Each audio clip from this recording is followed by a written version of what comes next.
Emergency provisions. 16 emergency provisions. The emergency provisions are contained in Part 18 of the Constitution, from Articles 352 to 360. These provisions enable the central government to meet any abnormal situation effectively. The rationality behind the incorporation of these provisions in the Constitution is to safeguard the sovereignty, unity, integrity and security of the country, the democratic political system, and the Constitution. During an emergency, the central government becomes all-powerful and the states go into the total control of the center. It converts the federal structure into a unitary one without a formal amendment of the Constitution. This kind of transformation of the political system from federal during normal times to unitary during emergency is a unique feature of the Indian Constitution. In this context, Dr. B.R. Ambedkar observed in the Constituent Assembly that 1. All federal systems including American are placed in a tight mold of federalism.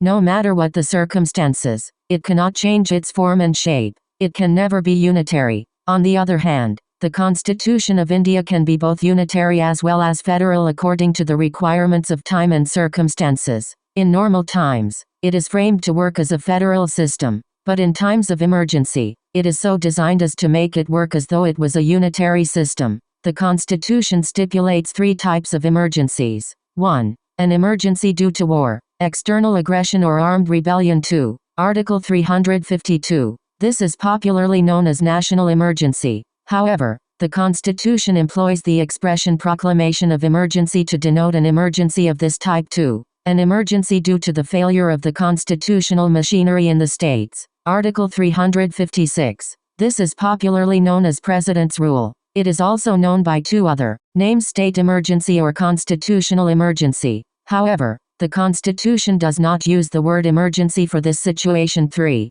Financial emergency due to a threat to the financial stability or credit of India. Article 360. National emergency. Grounds of declaration. Under Article Emergency, when the security of India or a part of it is threatened by war or external aggression or armed rebellion, it may be noted that the President can declare a national emergency even before the actual occurrence of war or external aggression or armed rebellion. If he is satisfied that there is an imminent danger, the President can also issue different proclamations on grounds of war, external aggression, armed rebellion, or imminent danger thereof, whether or not there is a proclamation already issued by him and such proclamation is in operation. This provision was added by the 38th Amendment Act of 1975. When a national emergency is declared on the ground of war or external aggression, it is known as external emergency. On the other hand, when it is declared on the ground of armed rebellion, it is known as internal emergency. A proclamation of national emergency may be applicable to the entire country or only a part of it. The 42nd Amendment Act of 1976 enabled the President to limit the operation of a national emergency to a specified part of India. Originally, the Constitution mentioned internal disturbance as the third ground for the proclamation of a national emergency, but the expression was too vague and had a wider connotation. Hence, the 44th Amendment Act of 1978 substituted the words armed rebellion for internal disturbance. Thus, it is no longer possible to declare a national emergency on the ground of internal disturbance as was done in 1975 by the Congress government headed by Indira Gandhi. The President, however, can proclaim a national emergency only after receiving a written recommendation from the Cabinet. 3. This means that the emergency can be declared only on the concurrence of the Cabinet and not merely on the advice of the Prime Minister. In 1975, the then Prime Minister, Indira Gandhi, advised the President to proclaim emergency without consulting 352. The President can declare a national. Her Cabinet. The Cabinet was informed of the proclamation after it was made. As a fait accompli, the 44th Amendment Act of 1978 introduced this safeguard to eliminate any possibility of the Prime Minister alone taking a decision in this regard.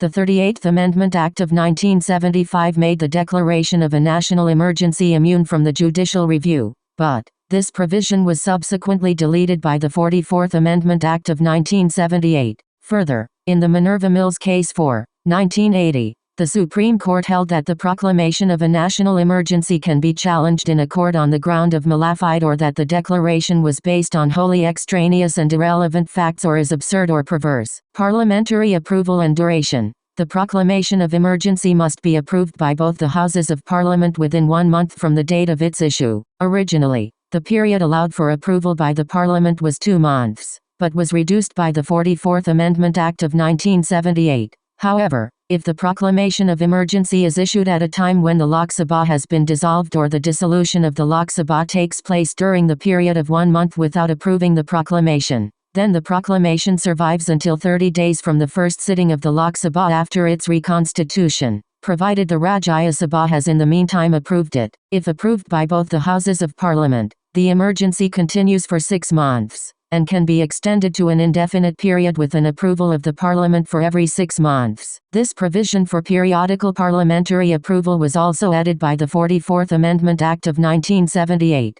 Before that, the emergency, once approved by the Parliament, could remain in operation as long as the Executive Cabinet desired. However, if the dissolution of the Lok Sabha takes place during the period of 6 months without approving the further continuance of emergency, then the proclamation survives until 30 days from the first sitting of the Lok Sabha after its reconstitution, provided the Rajya Sabha has in the meantime approved its continuation. Every resolution approving the proclamation of emergency or its continuance must be passed by either House of Parliament by a special majority, that is, a majority of the total membership of that House, and b. a majority of not less than 2/3 of the members of that House present and voting. This special majority provision was introduced by the 44th Amendment Act of 1978. Previously, such resolution could be passed by a simple majority of the Parliament. Revocation of proclamation. A proclamation of emergency may be revoked by the President at any time by a subsequent proclamation. Such a proclamation does not require the parliamentary approval.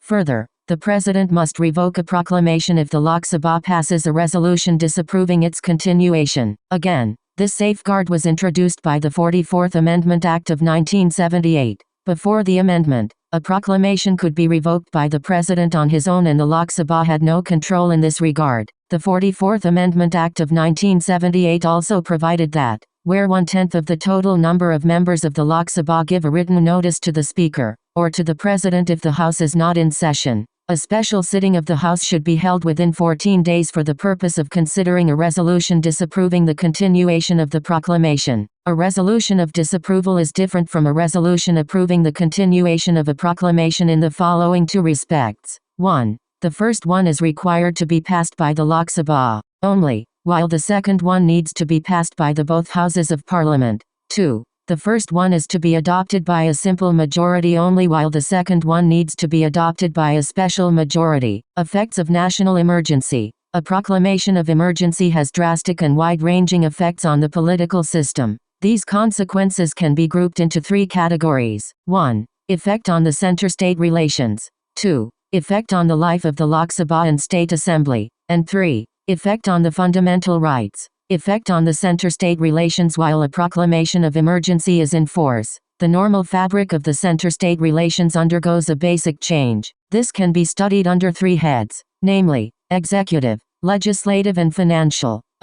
Executive. During a national emergency, the executive power of the center extends to directing any state regarding the manner in which its executive power is to be exercised. In normal times, the center can give executive directions to a state only on certain specified matters. However, during a national emergency, the center becomes entitled to give executive directions to a state on any matter. Thus, the state governments are brought under the complete control of the center, though they are not suspended. b. Legislative. During a national emergency, the Parliament becomes empowered to make laws on any subject mentioned in the state list. Although the legislative power of a state legislature is not suspended, it becomes subject to the overriding power of the Parliament. Thus, the normal distribution of the legislative powers between the center and states is suspended, though the state legislatures are not suspended. In brief, the Constitution becomes unitary rather than federal. The laws made by Parliament on the state subjects during a national emergency become inoperative 6 months after the emergency has ceased to operate.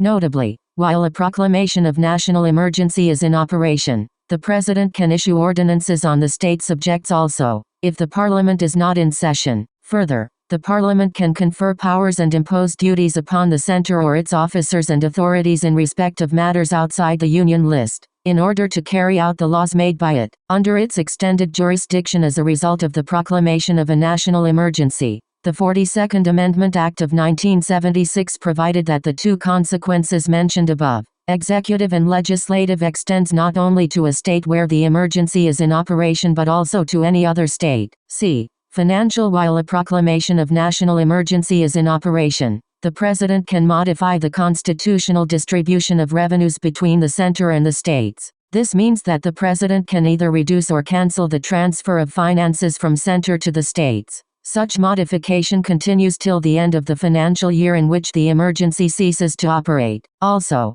every such order of the President has to be laid before both the Houses of Parliament. Effect on the life of the Lok Sabha and State Assembly. While a proclamation of national emergency is in operation, the life of the Lok Sabha may be extended beyond its normal term, 5 years, by a law of Parliament for 1 year at a time, for any length of time. However, this extension cannot continue beyond a period of 6 months after the emergency has ceased to operate. For example, the term of the 5th Lok Sabha, 1971 to 1977, was extended 2 times by 1 year at a time. 5. Similarly, the Parliament may extend the normal tenure of a state legislative assembly, 5 years, by 1 year each time, for any length of time during a national emergency, subject to a maximum period of 6 months after the emergency has ceased to operate. Effect on the fundamental rights. Articles 358 and 359 describe the effect of a national emergency on the fundamental rights. Article 358 deals with the suspension of the fundamental rights guaranteed by Article 19, while Article 359 deals with the suspension of other fundamental rights, except those guaranteed by Articles 20 and 21. These two provisions are explained below. Suspension of fundamental rights under Article 19. According to Article 358, when a proclamation of national emergency is made, the 6 fundamental rights under Article 19 are automatically suspended. No separate order for their suspension is required. While a proclamation of national emergency is in operation, the state is freed from the restrictions imposed by Article 19. In other words, the state can make any law or can take any executive action abridging or taking away the 6 fundamental rights guaranteed by Article 19. Any such law or executive action cannot be challenged on the ground that they are inconsistent with the 6 fundamental rights guaranteed by Article 19. When the national emergency ceases to operate, Article 19 automatically revives and comes into force. Any law made during emergency, to the extent of inconsistency with Article 19, ceases to have effect. However, no remedy lies for anything done during the emergency even after the emergency expires. This means that the legislative and executive actions taken during the emergency cannot be challenged even after the emergency ceases to operate.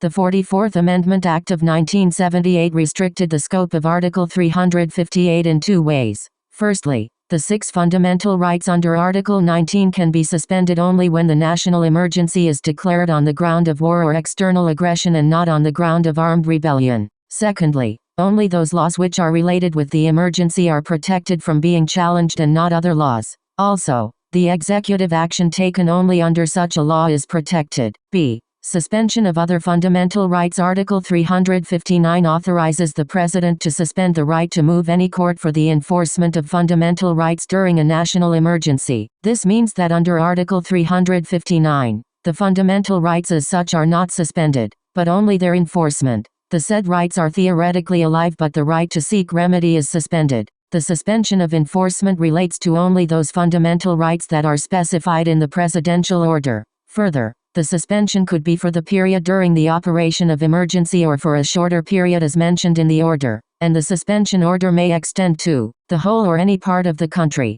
It should be laid before each House of Parliament for approval. While a presidential order is in force, the state can make any law or can take any executive action abridging or taking away the specified fundamental rights. Any such law or executive action cannot be challenged on the ground that they are inconsistent with the specified fundamental rights. When the order ceases to operate, any law so made, to the extent of inconsistency with the specified fundamental rights, ceases to have effect, but no remedy lies for anything done during the operation of the order even after the order ceases to operate. This means that the legislative and executive actions taken during the operation of the order cannot be challenged even after the order expires. The 44th Amendment Act of 1978 restricted the scope of Article 359 in two ways. Firstly, the President cannot suspend the right to move the court for the enforcement of fundamental rights guaranteed by Articles 20 to 21. In other words, the right to protection in respect of conviction for offenses,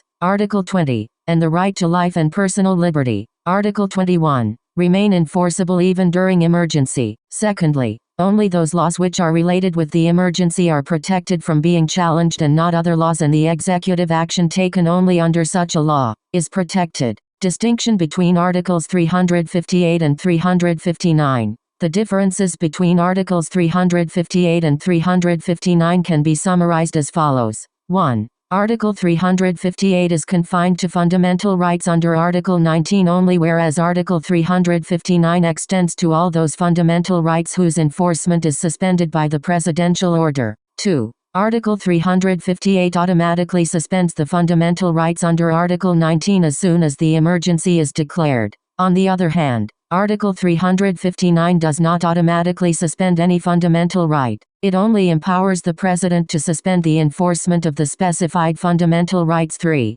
Article 358 operates only in case of external emergency, that is, when the emergency is declared on the grounds of war or external aggression, and not in the case of internal emergency, i.e., when the emergency is declared on the ground of armed rebellion. Article 359, on the other hand, operates in case of both external emergency as well as internal emergency. 4. Article 358 suspends fundamental rights under Article 19 for the entire duration of emergency, while Article 359 suspends the enforcement of fundamental rights for a period specified by the President, which may either be the entire duration of emergency or a shorter period. 5. Article 358 extends to the entire country, whereas Article 359 may extend to the entire country or a part of it. 6. Article 358 suspends Article 19 completely, while Article 359 does not empower the suspension of the enforcement of Articles 20 and 21. 7. Article 358 enables the state to make any law or take any executive action inconsistent with fundamental rights under Article 19, while Article 359 enables the state to make any law or take any executive action inconsistent with those fundamental rights whose enforcement is suspended by the presidential order. There is also a similarity between Article 358 and Article 359. Both provide immunity from challenge to only those laws which are related with the emergency and not other laws. Also, the executive action taken only under such a law is protected by both declarations made so far. This type of emergency has been proclaimed 3 times so far in 1962, 1971 and 1975. The first proclamation of national emergency was issued in October 1962, on account of Chinese aggression in the NEFA, Northeast Frontier Agency, now Arunachal Pradesh, and was enforced till January 1968. Hence, a fresh proclamation was not needed at the time of war against Pakistan in 1965. The second proclamation of national emergency was made in December 1971, in the wake of attack by Pakistan. Even when this emergency was in operation, a third proclamation of national emergency was made in June 1975. Both the second and third proclamations were revoked in March 1977. The first 2 proclamations, 1962 and 1971, were made on the ground of external aggression, while the third proclamation, 1975, was made on the ground of internal disturbance. That is, certain persons have been inciting the police and the armed forces against the discharge of their duties and their normal functioning. The emergency declared in 1975, internal emergency, proved to be the most controversial. There was widespread criticism of the misuse of emergency powers. In the elections held to the Lok Sabha in 1977 after the emergency, the Congress party led by Indira Gandhi lost and the Janata Party came to power. This government appointed the Shah Commission to investigate the circumstances that warranted the declaration of an emergency in 1975. The commission did not justify the declaration of the emergency. Hence, the 44th Amendment Act was enacted in 1978 to introduce a number of safeguards against the misuse of emergency provisions. President's Rule. Grounds of imposition. Article 355 imposes a duty on the center to ensure that the government of every state is carried on in accordance with the provisions of the Constitution. It is this duty in the performance of which the center takes over the government of a state under Article 356 in case of failure of constitutional machinery in state. This is popularly known as President's Rule. It is also known as state emergency or constitutional emergency. The President's Rule can be proclaimed under Article 356 on two grounds, one mentioned in Article 356 itself and another in Article 365.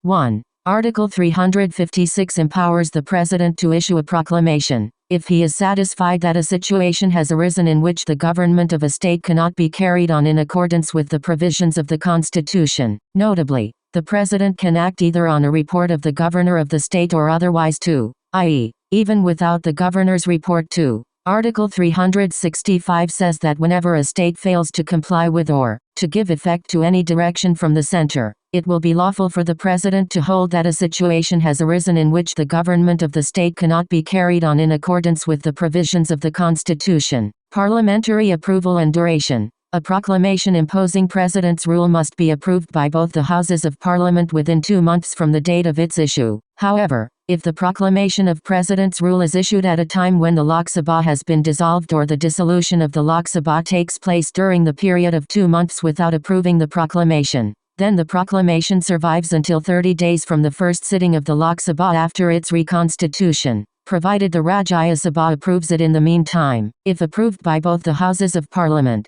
the President's Rule continues for 6 months. 6. It can be extended for a maximum period of 3 years. 7. With the approval of the Parliament, every 6 months. However, if the dissolution of the Lok Sabha takes place during the period of 6 months without approving the further continuation of the President's Rule, then the proclamation survives until 30 days from the first sitting of the Lok Sabha after its reconstitution, provided the Rajya Sabha has in the meantime approved its continuance. Every resolution approving the proclamation of President's Rule or its continuation can be passed by either House of Parliament only by a simple majority, that is, a majority of the members of that House present and voting. The 44th Amendment Act of 1978 introduced a new provision to put restraint on the power of Parliament to extend a proclamation of President's Rule beyond 1 year. Thus, it provided that, beyond 1 year, the President's Rule can be extended by 6 months at a time only when the following two conditions are fulfilled. 1. A proclamation of national emergency should be in operation in the whole of India,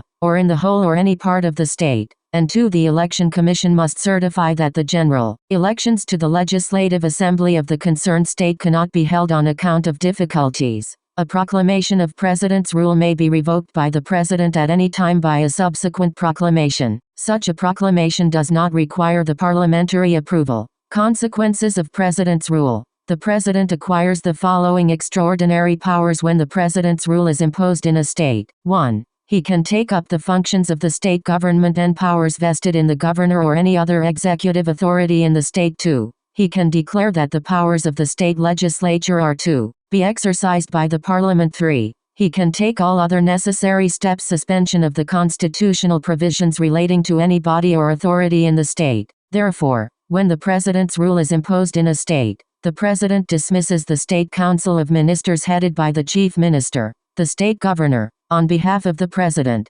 carries on the state administration with the help of the Chief Secretary of the state or the advisors appointed by the President. This is the reason why a proclamation under Article 356 is popularly known as the imposition of President's Rule in a state. Further, the President either suspends or dissolves the State Legislative Assembly. 8. The Parliament passes the state legislative bills and the state budget. When the state legislature is thus suspended or dissolved, 1. The Parliament can delegate the power to make laws for the state to the President or to any other authority specified by him in this regard. 2. The Parliament, or in case of delegation, the President or any other specified authority, can make laws conferring powers and imposing duties on the center or its officers and authorities. 3. The President can authorize, when the Lok Sabha is not in session, expenditure from the state consolidated fund pending its sanction by the Parliament. And 4. The President can promulgate, when the Parliament is not in session, ordinances for the governance of the state.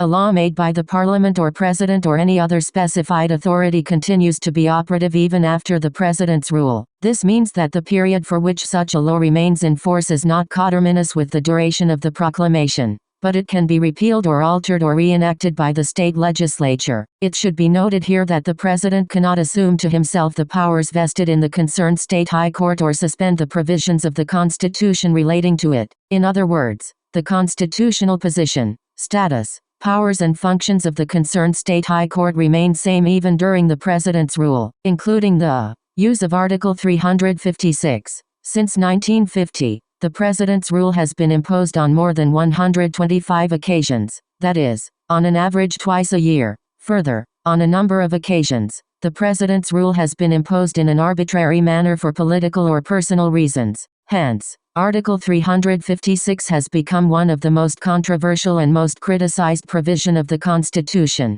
Table 16.1 Comparing National Emergency and President's Rule. National Emergency. Article 352. 1. It can be proclaimed only when the security of India or a part of it is threatened by war, external aggression or armed rebellion. 2. During its operation, the state executive and legislature continue to function and exercise the powers assigned to them under the Constitution. Its effect is that the center gets concurrent powers of administration and legislation in the state. 3. Under this, the Parliament can make laws on the President's 356 rule. Article 1. It can be proclaimed when the government of a state cannot be carried on in accordance with the provisions of the Constitution due to reasons which may not have any connection with war, external aggression or armed rebellion. 2. During its operation, the state executive is dismissed and the state legislature is either suspended or dissolved. The President administers the state through the governor and the Parliament makes laws for the state.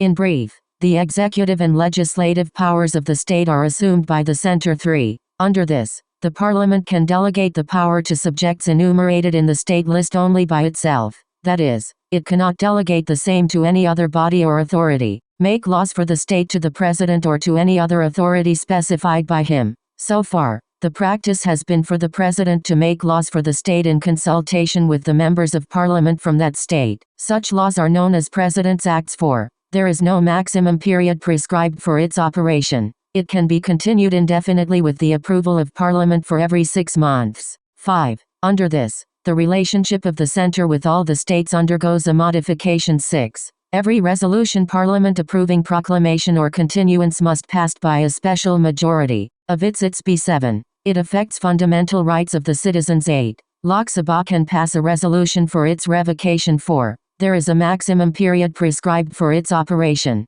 that is, 3 years. Thereafter, it must come to an end and the normal constitutional machinery must be restored in the state. 5. Under this, the relationship of only the state under emergency with the center undergoes a modification. 6. Every resolution of Parliament approving its proclamation or its continuance can be passed only by a simple majority. 7. It has no effect on fundamental rights of the citizens. 8. There is no such provision. It can be revoked by the President only on his own. For the first time, the President's rule was imposed in Punjab in 1951. By now, almost all the states have been brought under the President's rule, once or twice or more. The details in this regard are given in Table 16.2 at the end of this chapter. When general elections were held to the Lok Sabha in 1977 after the internal emergency, the ruling Congress party lost and the Janata Party came to power. The new government headed by Morarji Desai imposed President's rule in 9 states. 9. Where the Congress party was in power,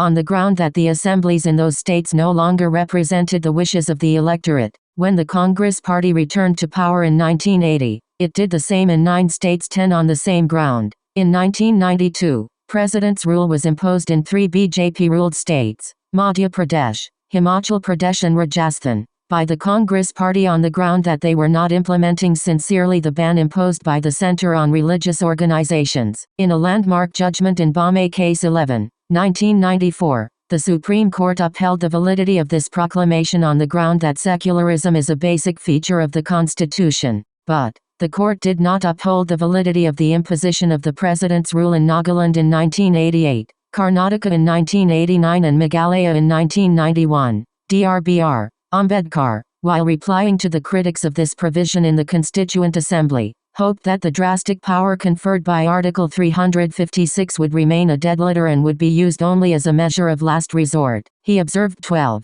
The intervention of the center must be deemed to be barred, because that would be an invasion on the sovereign authority of the province, state. That is a fundamental proposition which we must accept by reason of the fact that we have a federal constitution. That being so, if the center is to interfere in the administration of provincial affairs, it must be under some obligation which the Constitution imposes upon the center. The proper thing we ought to expect is that such articles will never be called into operation and that they would remain a dead letter. If at all they are brought into operation, I hope the President who is endowed with this power will take proper precautions before actually suspending the administration of the province. However, the subsequent events show that what was hoped to be a dead letter of the Constitution has turned to be a deadly weapon against a number of state governments and legislative assemblies. In this context, H.V. Kamath, a member of the Constituent Assembly, commented a decade ago, Dr. Ambedkar is dead and the articles are very much alive. Scope of judicial review.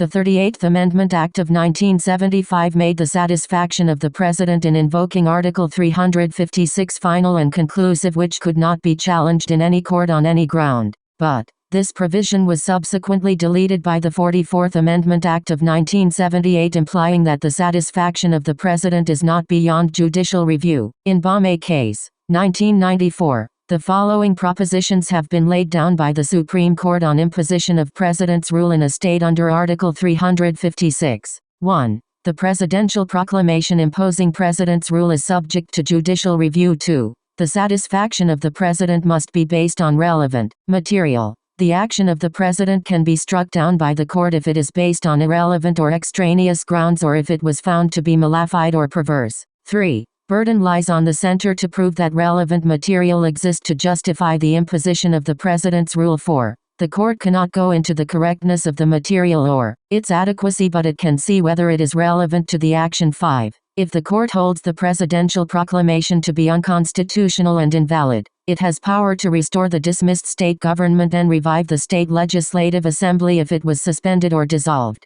6. The state legislative assembly should be dissolved only after the parliament has approved the presidential proclamation. Until such approval is given, the president can only suspend the assembly. In case the parliament fails to approve the proclamation, the assembly would get reactivated. 7. Secularism is one of the basic features of the Constitution. Hence, a state government pursuing anti-secular politics is liable to action under Article 356. 8. The question of the state government losing the confidence of the Legislative Assembly should be decided on the floor of the House, and until that is done the ministry should not be unseated. 9. Where a new political party assumes power at the center, it will not have the authority to dismiss ministries formed by other parties in the states. 10. The power under Article 356 is an exceptional power and should be used only occasionally to meet the requirements of special situations. Cases of proper and improper use. Based on the report of the Sarkaria Commission on Center-State Relations, 1988, the Supreme Court in Bombay case, 1994, enlisted the situations where the exercise of power under Article 356 could be proper or improper. 13. Imposition of President's rule in a state would be proper in the following situations. 1. Where after general elections to the Assembly, no party secures a majority, that is, hung assembly. 2. Where the party having a majority in the Assembly declines to form a ministry and the governor cannot find a coalition ministry commanding a majority in the Assembly. 3. Where a ministry resigns after its defeat in the Assembly and no other party is willing or able to form a ministry commanding a majority in the Assembly. 4. Where a constitutional direction of the central government is disregarded by the state government. 5. Internal subversion, where, for example, a government is deliberately acting against the Constitution and the law or is fomenting a violent revolt. 6. Physical breakdown, where the government willfully refuses to discharge its constitutional obligations endangering the security of the state.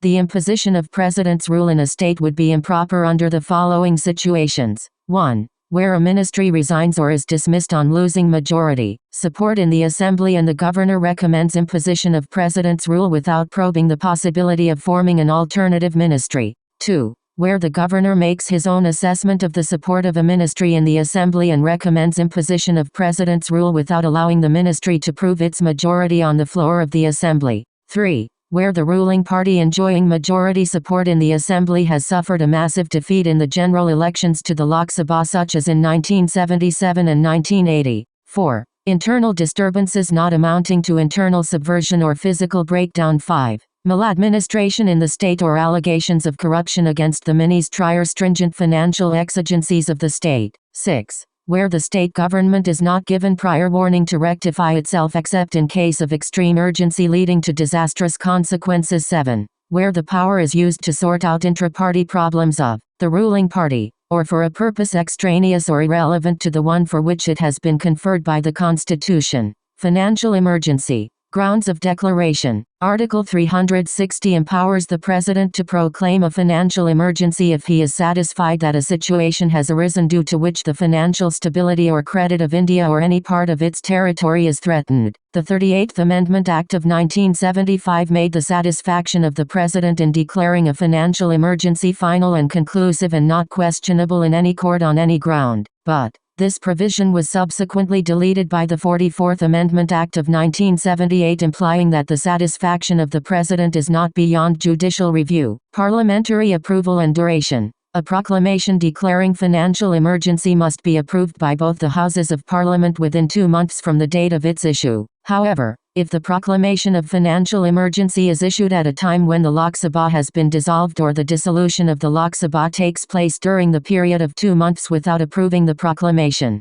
then the proclamation survives until 30 days from the first sitting of the Lok Sabha after its reconstitution, provided the Rajya Sabha has in the meantime approved it. Once approved by both the Houses of Parliament, the financial emergency continues indefinitely till it is revoked. This implies 2 things. 1. There is no maximum period prescribed for its operation, and 2. Repeated parliamentary approval is not required for its continuation. A resolution approving the proclamation of financial emergency can be passed by either House of Parliament only by a simple majority, that is, a majority of the members of that House present and voting. A proclamation of financial emergency may be revoked by the President at any time by a subsequent proclamation. Such a proclamation does not require the parliamentary approval. Effects of financial emergency. The consequences of the proclamation of a financial emergency are as follows. 1. The executive authority of the center extends to the giving of directions to any state to observe such canons of financial propriety as may be specified in the directions, and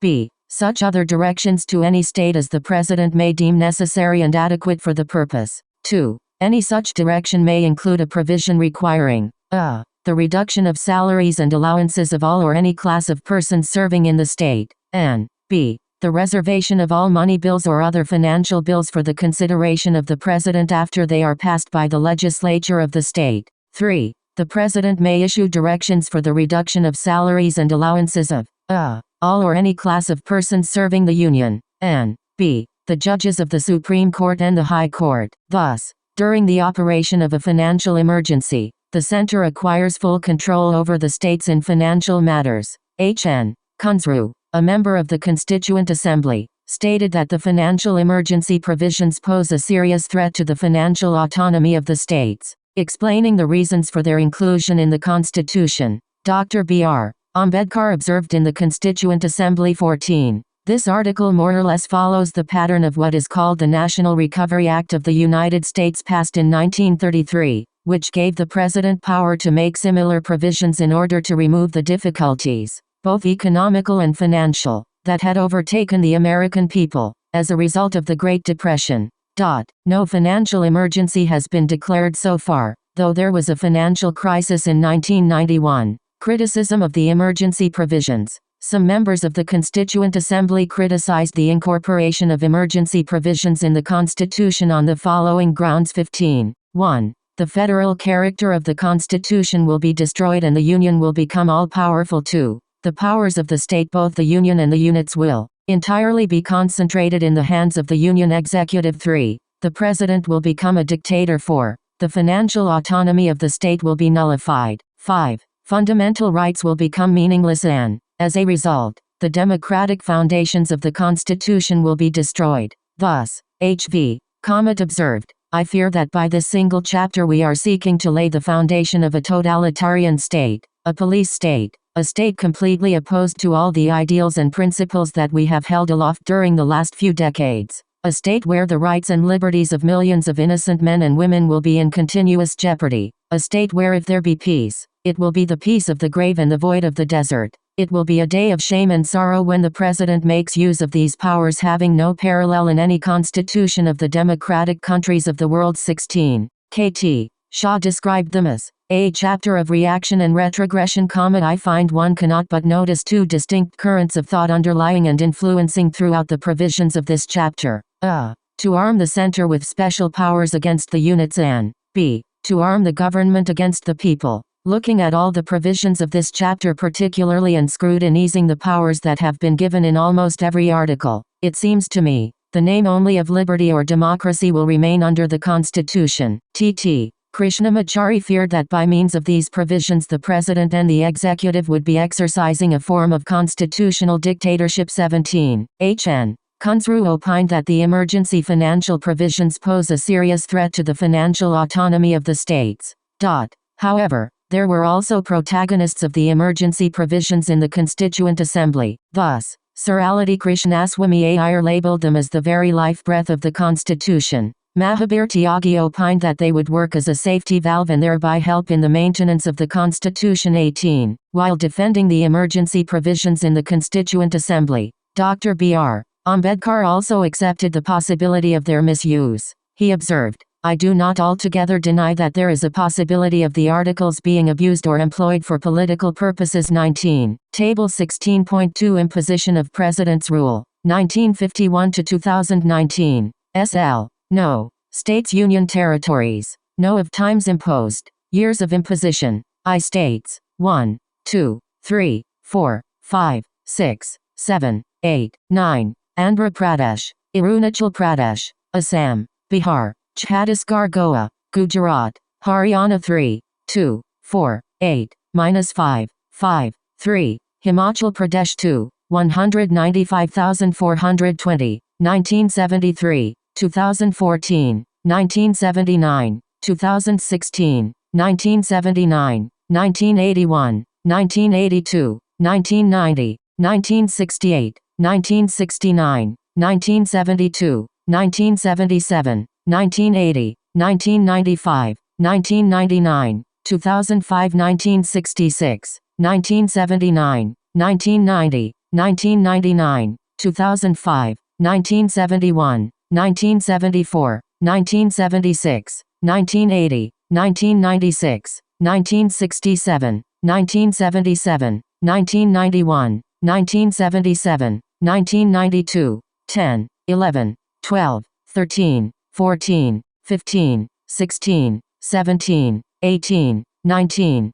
20, 21, 22, 23, 24, 25, 26, 27, 28, Jharkhand, Karnataka, Kerala, Maharashtra, Manipur, Meghalaya, Mizoram, Nagaland, Odisha, Punjab. 23, Rajasthan, Sikkim, Tamil Nadu, Telangana, Tripura, Uttarakhand, Uttar Pradesh, West Bengal. 3, 6, 5, Madhya Pradesh. 22, 3, 210, 234, 6, 8, 4, 24, -329, 4, 2009, 2010, 2013, 1971, 1977, 1989, 1990, 2007, 2007, 195621, 1959, 1964, 1970, 1979, 1977, 1980, 1992, 1980, 2014,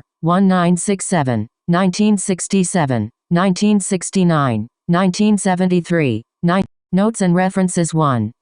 Table 16.3 Articles related to emergency provisions at a glance. Article No. Subject Matter 352, 353, 354, 355, 356, 357, 358, 359, 359A, 360. Proclamation of Emergency. Effective proclamation of emergency. Application of provisions relating to distribution of revenues. While a proclamation of emergency is in operation, duty of the Union to protect states against external aggression and Internal disturbance provisions in case of failure of constitutional machinery in states' exercise of legislative powers under proclamation issued under Article 356. Suspension of provisions of Article 19 during emergencies. Suspension of the enforcement of the rights conferred by Part 3 during emergencies. Application of this part to the state of Punjab. Repealed. Provisions as to financial emergency. Notes and references. 1.